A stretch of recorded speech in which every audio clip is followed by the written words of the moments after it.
Halo teman-teman, Assalamualaikum warahmatullahi wabarakatuh. Perkenalkan, nama aku Rika Rain Fatmala dari Prodi Ilmu Hadis Angkatan 2020. Saat ini aku sedang menempuh di semester 6. Nah, di semester 6 ini aku sekarang menyusun karir aku, mulai tertarik di konten kreator. Mungkin kalau dari segi prodi aku yang ilmu hadis ini, mungkin teman-teman bakal melihat kalau aku itu lebih prefer ke arah-arah seperti karir yang menuju ke perguruan atau mungkin bekerja di Kementerian Agama dan sebagainya. Tapi di sini aku ada salah satu ketertarikan yang dimana aku pengen banget nih jadi konten kreator. Jadi aku ada ngeliat gitu kan salah satu video animasi yang itu benar-benar selucu itu, dan mereka tuh mengkonsep dengan sangat unik kayak gitu. Jadi di dalamnya itu mereka mendakwakan sebuah hadis melalui animasi, dan mendakwakannya itu tidak langsung mencetuskan hadis itu, tapi mereka seperti memasukkan sebuah dialog ke dalam teks percakapan mereka begitu. Nah, dari situ aku jadi mulai tertarik nih jadi konten kreator di animasi. Ya mungkin kalau dari segi segi keilmuan di mata kuliah aku nggak ada namanya pembelajaran mengenai animasi, cara membuat animasi 3D dan sebagainya. Nah, waktu belum lama aku ada salah satu aplikasi di mana di sana mewadahi kita untuk belajar mengenai teknik-teknik dasar, mungkin rada nggak nyambung sedikit ya, tapi kayak seperti coding dan sebagainya. Nah, di situ aku mulai tertarik dan mulai mencoba di aplikasi namanya Skillful. Nah, di Skillful itu salah satu cara buat aku ngembangin diri aku untuk lebih mengenal dunia codingan, peranimasian dan sebagainya. Di situ aku mulai tertarik sih, dan dirasa juga mungkin aku mulai mau mengotodidakan diri untuk lebih mengenal lebih lanjut teknik-teknik dasar bagaimana sih membuat animasi, terus bagaimana sih membuat sebuah dialog gitu. Dan selain di Skillful, saya akan mencari juga di beberapa independent studi yang ada di beberapa web gitu, dan beberapa pelatihan seperti pelatihan membuat animasi secara baik gimana yang 3D, terus bagaimana sih cara kita menyampaikan sebuah pesan yang baik di dalam sebuah video, dan bagaimana sih kan kalau aku tuh berarti kan lebih fokusnya ke arah YouTube ya, karena semua dari riset yang pernah aku baca di bulan Januari itu, Indonesia itu masuk kepada 3 besar pengguna YouTube. Jadi kan otomatis sasaran utama yang paling benar-benar besar itu ada 2 sih sebenarnya, TikTok sama YouTube. Karena emang sekarang sih di zaman-zaman yang era digital banget nih, yang benar-benar anak-anak tuh menurutnya kalau nggak TikTok sama YouTube itu benar-benar jadi sasaran utama gitu buat kita mengasah. Mungkin kalau konten kreator tuh tantangan besarnya itu kita rada susah sih buat menarik viewers maupun subscriber, tapi namanya usaha ya, kita mah jalan aja dulu, kita usaha, doa, dan kita juga perlu belajar lebih dalam lagi mengenai apa yang mau kita capai gitu. Itu salah satu misi aku sih, pengen jadi konten kreator. Jadi selain aku mempelajari hadis, aku juga pengen mengaplikasikan hadis itu bukan mengaplikasikan dengan yang garing-garing aja kayak mungkin udah banyak ya media-media dakwah yang langsung mendakwakan sebuah hadis, memvisualisasikannya dengan sebuah contoh kehidupan. Nah, aku dari video yang ya ini inisial aja ya, inisial dan nggak aku sebutin, nanti takutnya endorse gitu kan.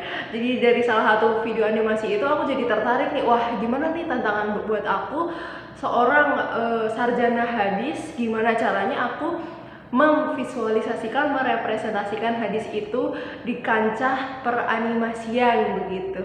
Jadi mungkin ini ada tantangan besar sih, dan pasti harus ada namanya dukungan ya dari sanak keluarga ataupun beberapa tim yang mungkin bakal aku ajak untuk berkesinambungan, bekerja sama berkesinambungan, salah maaf ya grogi.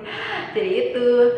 Nah, kemudian selain konten creator, aku pengen banget nih jadi pengusaha. pengusaha di mana salah satu usaha untuk mencapai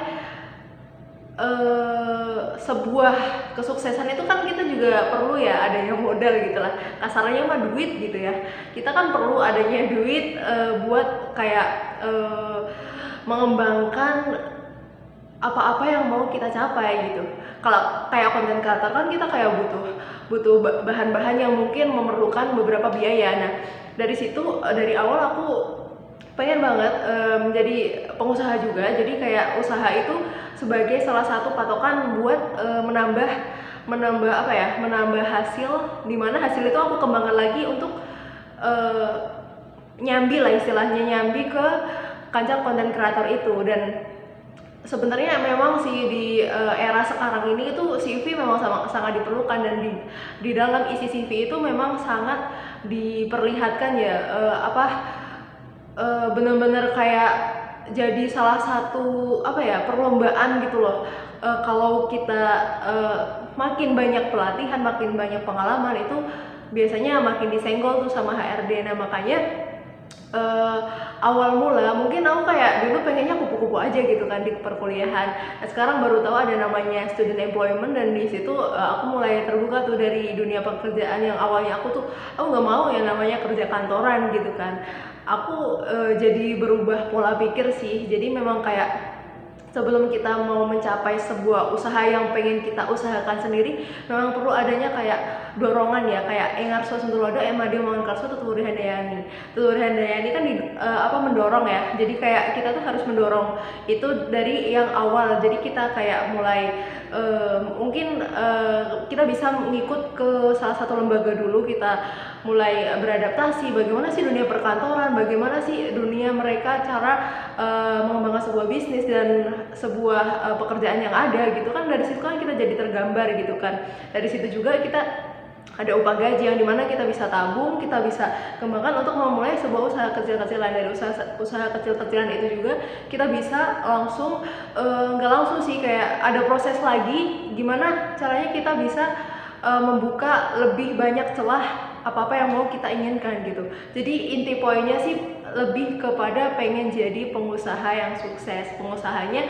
dalam bentuk apapun itu, entah konten kreator ataupun pembisnis lebih tertarik ke makanan sih. Jadi kayak mau bikin sebuah dessert atau makanan atau salah satu minuman yang dimana itu memang kayak pengen dikembangkan dan pengen diperjualkan ke masyarakat. Walaupun memang kalau tantangannya di makanan minuman itu memang tantangannya kayak musim-musiman gitu loh. Kayak kadang kita seiring berjalannya waktu kan masih ada perkembangan kreativitas yang baru gitu, kreativitas bisnis yang baru. Makanya memang itu tantangan sih. Makanya ibarat kayak kita dibelah lah jadi beberapa manusia gitu kan, yang dimana kita bisa mengembangkan proses itu sedikit demi sedikit. Jadi sebenarnya teman-teman gak usah khawatir sih, mungkin gak ada yang namanya salah jurusan. Toh namanya kita berada di jurusan itu, kita nyaman di jurusan itu, walaupun memang tujuan kita tuh beda, itu salah satu ilmu dari salah satu yang mau kita tuju ke tujuan kita yang mau, tujuan apa yang akan kita mau gitu. Jadi kayak ibaratnya gak usah terpatok sama namanya jurusan. Jadi kayak bebas kalian mau menjadi pembisnis, mau jadi pedakwah, mau jadi miliarder, entrepreneur dan lain sebagainya, itu bebas. Karena keputusan itu ada di kalian. Kalian nyaman, kalian juga bisa lebih lurus untuk menjalankan jalan-jalan yang mau kalian capai begitu. Terima kasih. Assalamualaikum warahmatullahi wabarakatuh. Bye bye.